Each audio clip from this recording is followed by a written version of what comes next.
السلام علیکم، welcome to my channel novel memories. Listeners, آج میں سپاس گزار کا ایپیسوڈ 5 ریڈ کرنے جا رہی ہوں۔ چلیں شروع کرتے ہیں۔ آپ نے پاپا سے بات کی؟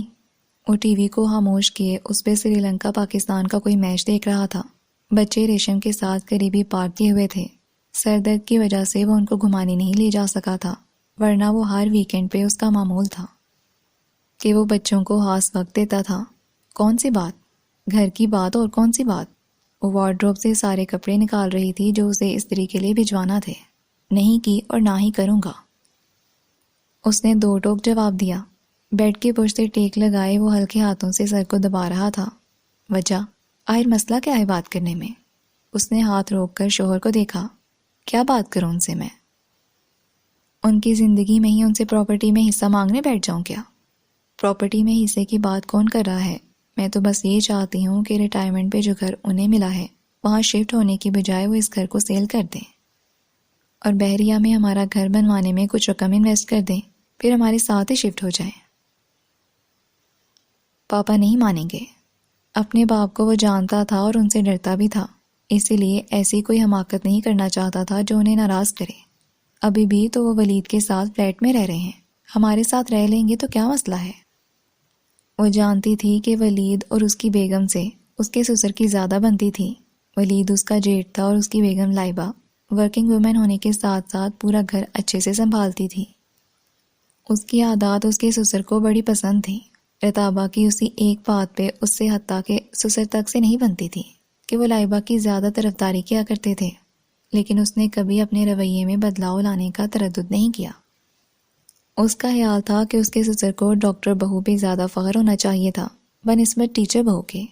آخر وہ ایک ریٹائرڈ فوجی تھے، انہیں کیا نہیں پتا تھا کہ اسٹیٹس نام کی بلا میں ایک یہ بات بھی شامل ہوتی ہے کہ آپ کے بچے بہویں ڈاکٹر ہیں۔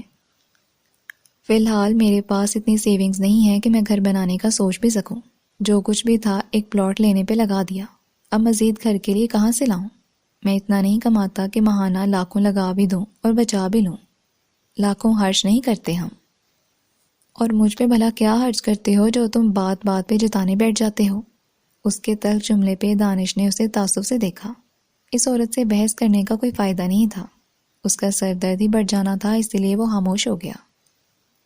پاپا سے بات کرو، انہیں منانے کی کوشش کرو۔ اگر تم بات نہیں کرو گی تو پھر میں کروں گی۔ تم کوئی بات نہیں کرو گی پاپا سے رتابہ؟ سختی سے لب بھینچے اسے تنبیہ کی گئی، جسے رتابہ نے شانے اچکاتے گویا دور پھینکا۔ میں تو کروں گی، حق ہے ہمارا ان کی پراپرٹی پہ۔ تم اسی طرح بیٹھے رہو گے تو ولید اور لائبہ ساری پراپرٹی ہضم کر جائیں گے۔ کس حق کی بات کری ہو رتابہ بیگم؟ حق کی بات وہ کرتے ہیں جو فرائض پورے کرتے ہیں۔ کون سا فرض نبھایا ہے تم نے آج تک بہو ہونے کا؟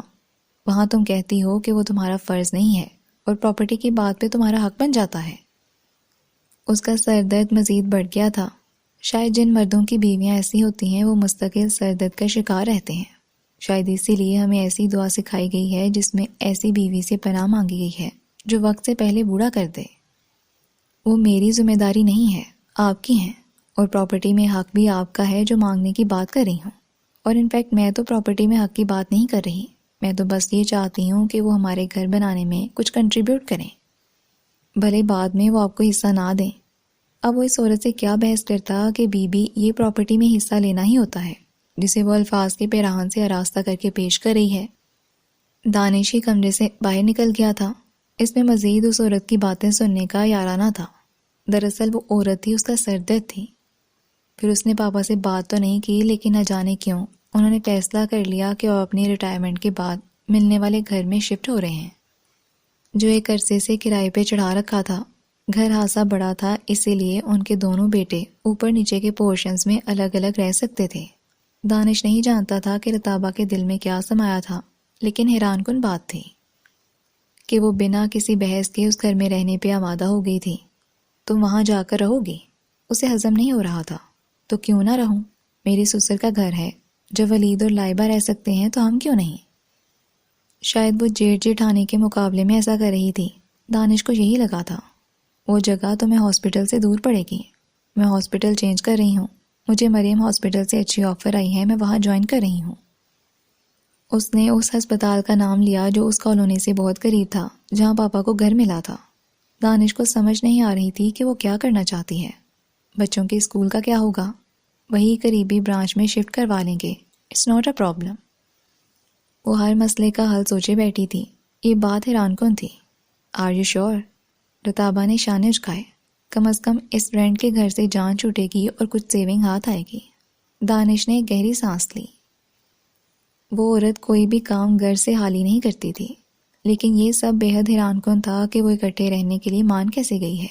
پھر جلدی اسے پتہ چل گیا کہ ولید کو اسی کمپنی کی طرف سے جہاں وہ کام کرتا تھا سنگاپور میں پوسٹ آفر ہوئی تھی۔ وہ سنگاپور جا رہا تھا اور جلدی اپنی فیملی کو بھی وہیں بلوا لے گا۔ ایسے میں پاپا پیچھے اکیلے رہ جاتے۔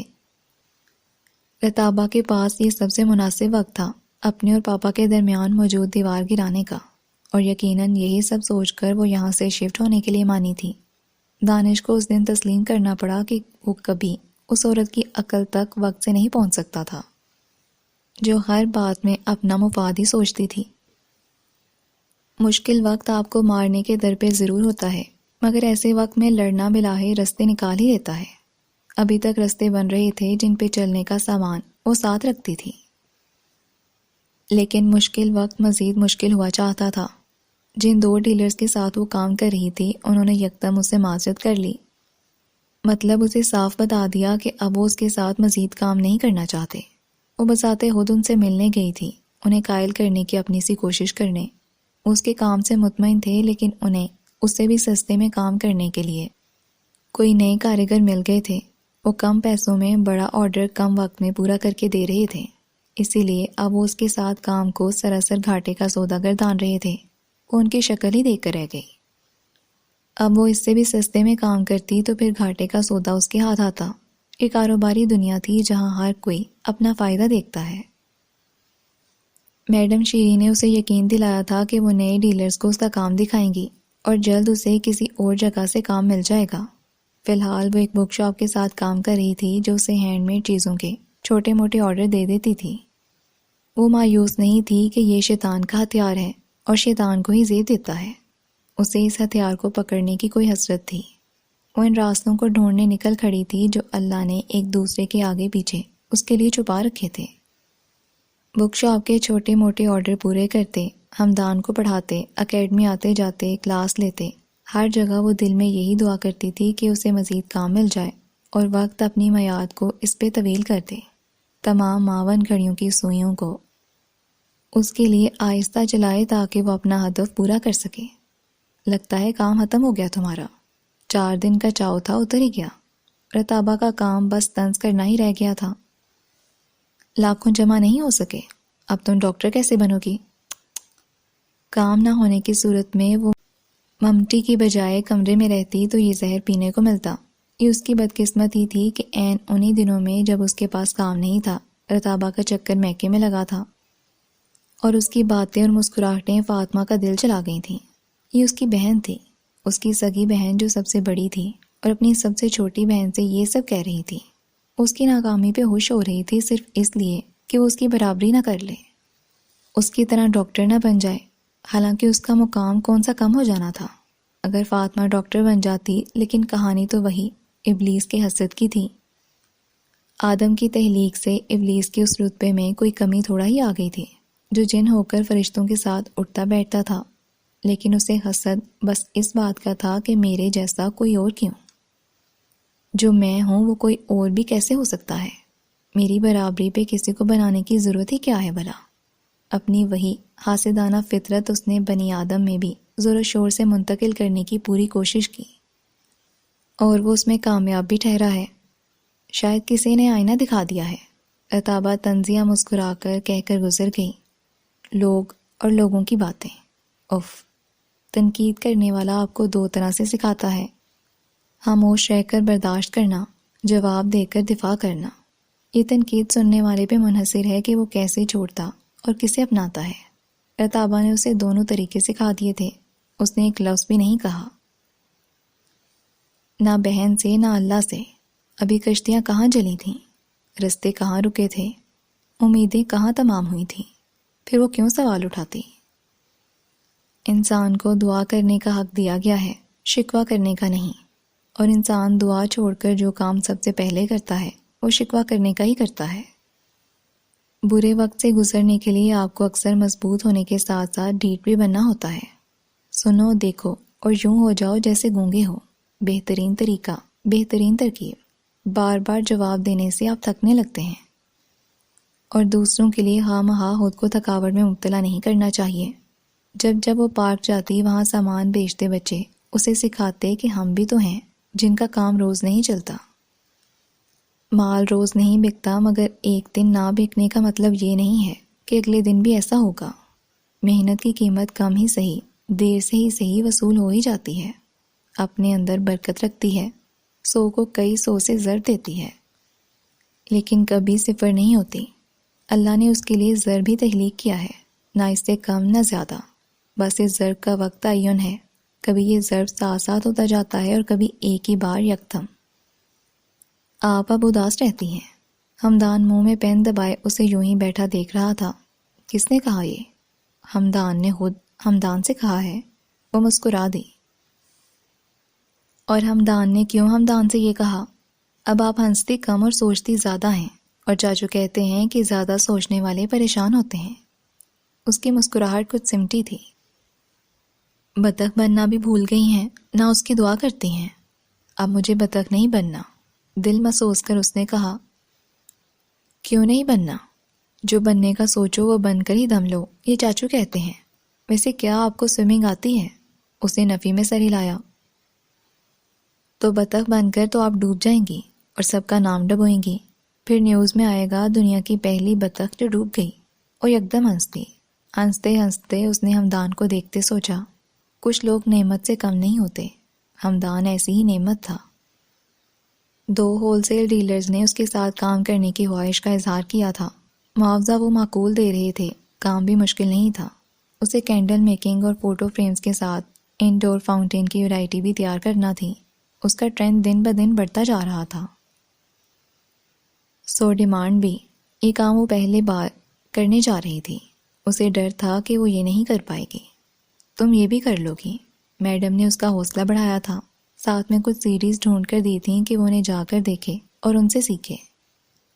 ہمیں غلط یا صحیح مشورہ دینے والا دوست تقدیر کا قاصد ہوتا ہے۔ میڈم نے کہا تھا وہ کر لے گی، تو اس نے اسے قدرت کا اشارہ جانا تھا۔ استاد کے نام سے نکلا ہر حرف شاگرد کے لیے متاع ہوتا ہے۔ اسی روز وہ اکیڈمی سے جلدی گھر جانے کے لیے نکل آئی تھی۔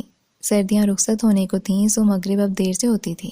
اس کا دل کیا کہ کچھ دیر پارک میں جا کر بیٹھے، ٹھنڈی آئس کریم کھا کر کچھ پیسے اڑا کر خوشی منائے، چھوٹے بڑے جھولوں پر بیٹھ کر کچھ دیر کو ہی صحیح چھوٹی بچی بن جائے۔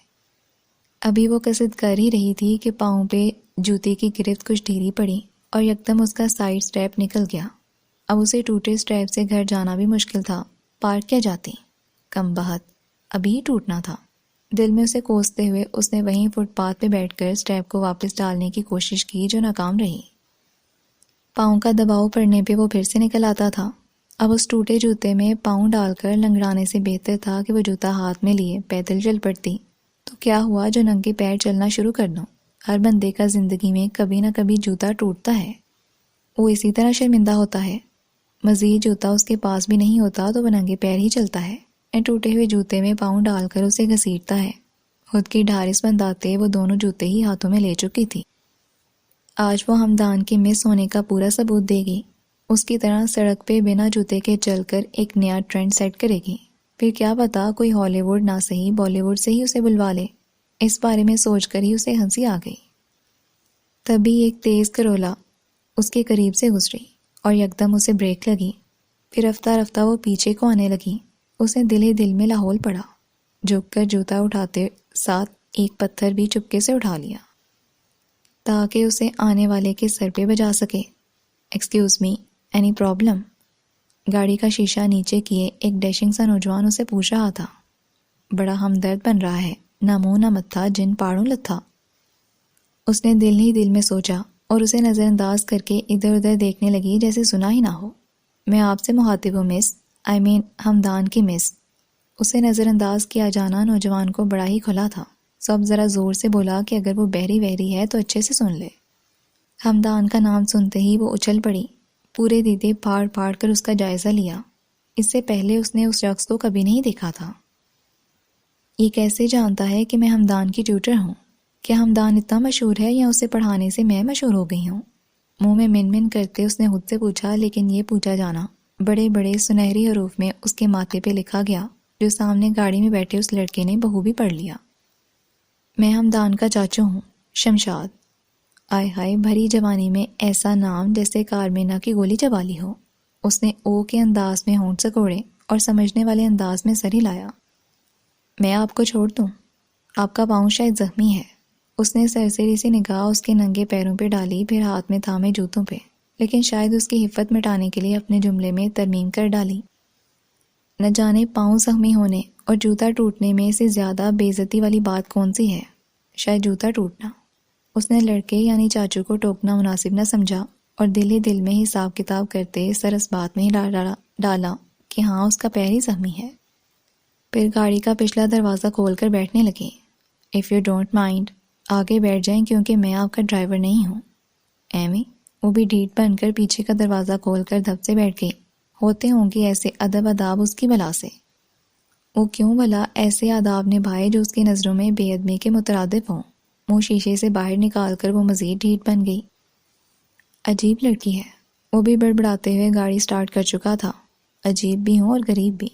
وہ بھی منہ میں بڑبڑاتے دوپٹہ منہ پہ کیے باہر دیکھنے لگی۔ ہمدان کیسا جا رہا ہے؟ اب سارا راستہ سوال نامہ حل کرنا پڑے گا۔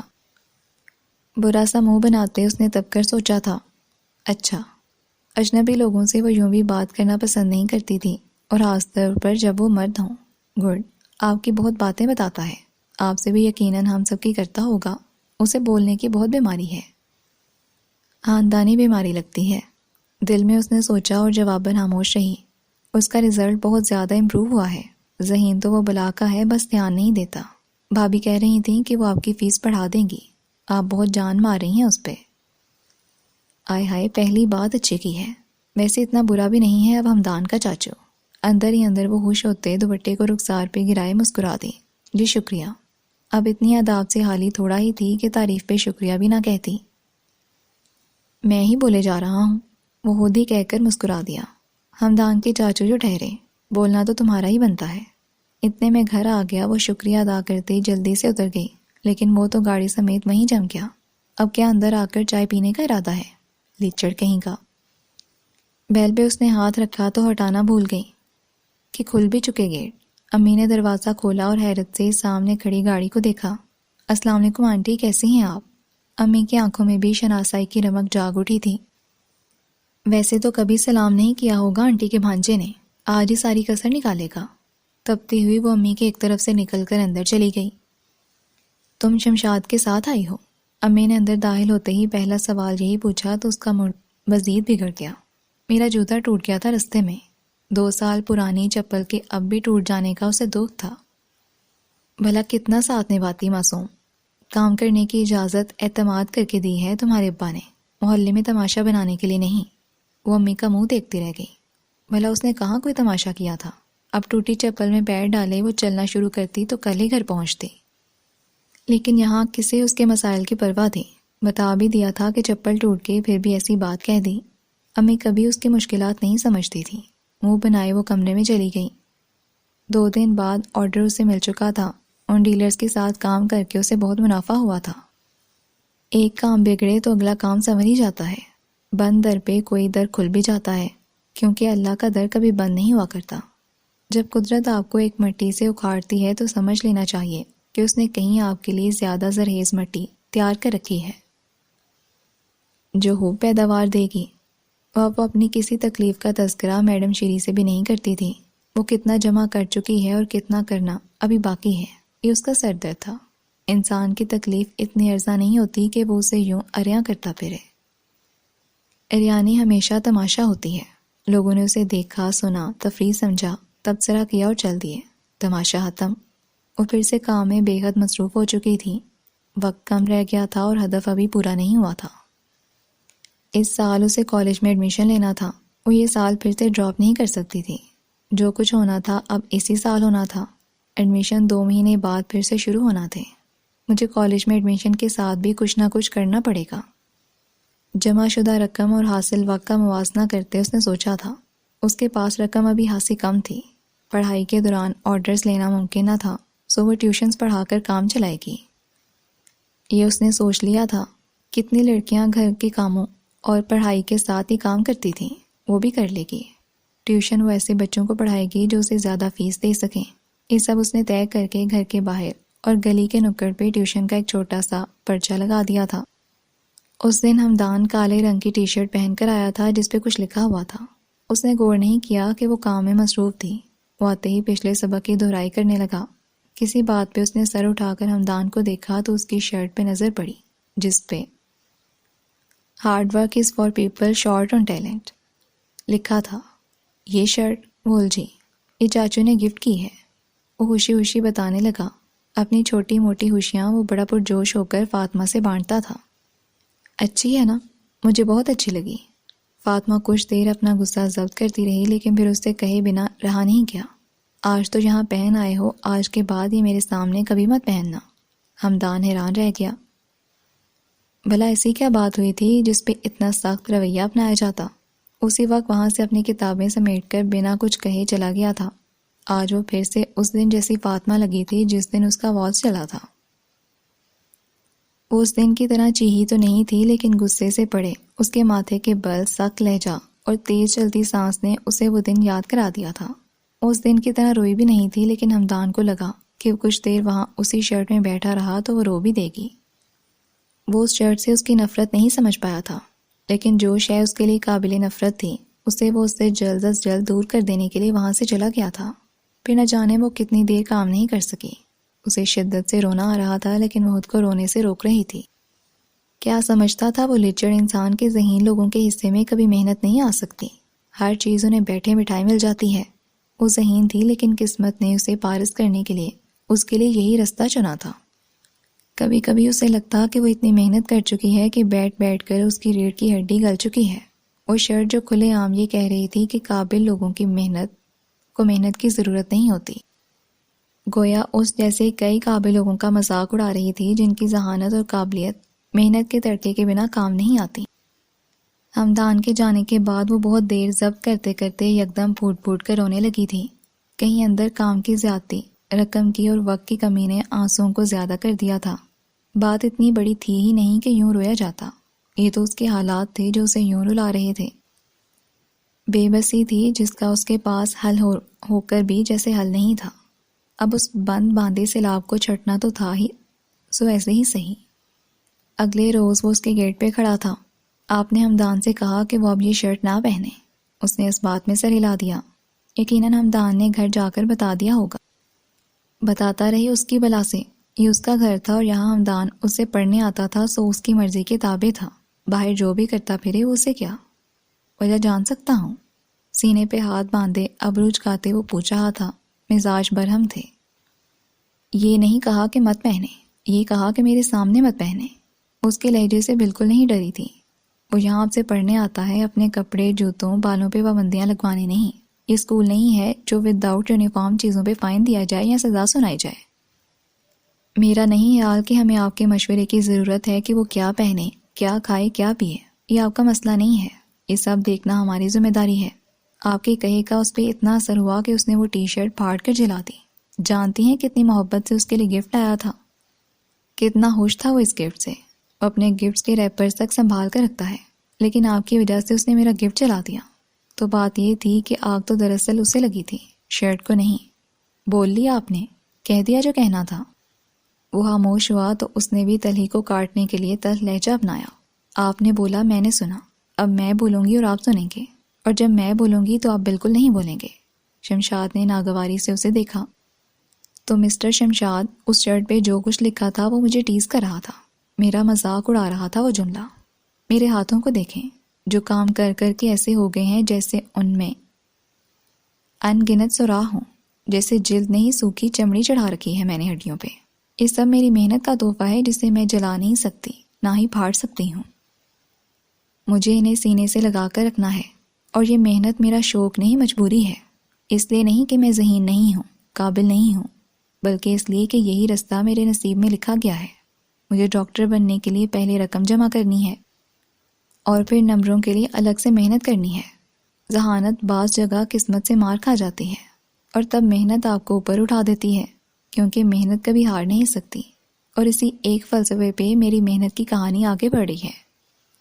وہ کچھ کہنا چاہتا تھا لیکن فاطمہ نے اسے کہنے سے روک دیا۔ ابھی میری بات ختم نہیں ہوئی مسٹر، اس لیے آپ بالکل نہیں بولیں گے۔ میں نے ہمدان کی پرسنل لائف میں کبھی دخل نہیں دیا۔ اس کی گرومنگ کو لے کر روکا ہو تو الگ بات ہے، اور بحیثیت استاد وہ میرا حق ہے۔ آپ جیسے بڑوں کو لگتا ہوگا کہ یہ استاد کا سردرد نہیں ہے، لیکن میرے جیسے استاد کبھی بھی صرف پڑھائی پہ زور نہیں دیتے، بلکہ وہ شاگرد کی پوری شخصیت پہ کام کرتے ہیں۔ کبھی ناجائز باتوں پہ نہ روکا ہے میں نے، نہ ٹوکا ہے۔ ہاں، جو چیز بھی مجھے اپنی انسلٹ لگے گی، میری پوری کوشش ہوگی اسے ہٹانے کی اور اسے دور کرنے کی۔ اور وہ شرٹ مجھے اپنی انسلٹ لگی تھی۔ اس کے خاموش ہونے پہ وہ خاموش ہی رہا، کچھ دیر اس کے ہاتھوں کو دیکھتا رہا اور پھر اسی خاموشی سے واپس چلا گیا۔ وہ کچھ حیران ضرور ہوئی کہ وہ بنا کچھ بھی کہے وہاں سے چلا کیوں گیا تھا، لیکن پھر سر جھٹک کر اندر چلی آئی۔ اندر آئی تو امی نے پھر سے اسے ایسے دیکھا جیسے اس نے بڑا جرم کیا ہو۔ کیوں آیا تھا؟ ہمدان کا پوچھنے۔ اس نے زیادہ وہ کیا تسلی کرواتی ان کی، اور یہ شرٹ کا کیا چکر ہے؟ اب وہ تھوڑا بہت سن چکی تھیں تو نہ جانے اس سے کیا سننا چاہتی تھیں۔ ساری کہانی وہ انہیں سنا نہیں سکتی تھی۔ ایک عرصے سے ان ماں بیٹی میں کہنے سننے کا طویل سلسلہ منقطع ہو چکا تھا۔ وہ بس کام کی بات ہی کرتی پائی جاتی تھیں، کچھ نہیں، اور ہر کچھ نہیں کے پیچھے بہت کچھ ہوا کرتا ہے۔ میں نے بہت مشکل زندگی گزاری ہے فاطمہ۔ امی کی 1000 بار کی بتائی کہانی، نہ جانے اس سارے قصے میں ان کی مشکل زندگی کا تذکرہ کہاں سے کود پڑا تھا، اور میں گزار رہی ہوں۔ خوف سے اس نے سوچا، میری مشکلات میں اضافہ مت کرو، میری بھی امی۔ ماں کی بات پہ اس نے دکھ سے سوچا، تمہاری اس لڑکے سے دروازے پر ملاقاتیں 100 زبانیں کھولیں گی، کچھ ہماری ناک کی پرواہ کر لو۔ اس نے بس ایک افسوس بھری نظر ان پہ ڈالی اور چلی گئی۔ شاید ہر ماں کی طرح امی کو بھی لگ رہا تھا کہ اس کا اس شمشاد سے چکر ہے۔ اتنا فالتو وقت نہیں تھا اس کے پاس کہ وہ ایسے چکر وکر چلا کر برباد کرتی۔ وہ اور لوگ ہوتے ہیں جن کی زندگی میں ان کاموں کے لیے اتنا وقت ہوتا ہے۔ اس کے پاس تو اپنے کام کے علاوہ وقت ہی نہیں بچتا تھا۔ لیکن وہ اتنی خاموشی سے کیوں چلا گیا؟ یکدم اس کا ذہن الجھا۔ وہ جس موڈ کے ساتھ آیا تھا وہ ہنسا جارحانہ تھا، اور جب یہاں سے گیا تو بالکل ٹھس ہو چکا تھا۔ یہ محض اس کی باتوں کا اثر نہیں ہو سکتا تھا، اور آنے والے دنوں میں اسے پتہ چل گیا کہ وہ اتنی خاموشی سے کیوں چلا گیا تھا۔ جی لسنرز، یہ ایپیسوڈ تو کمپلیٹ ہو گئی ہے۔ نیکسٹ ایپیسوڈ کے ساتھ جلدی ملاقات ہوگی۔ اللہ حافظ۔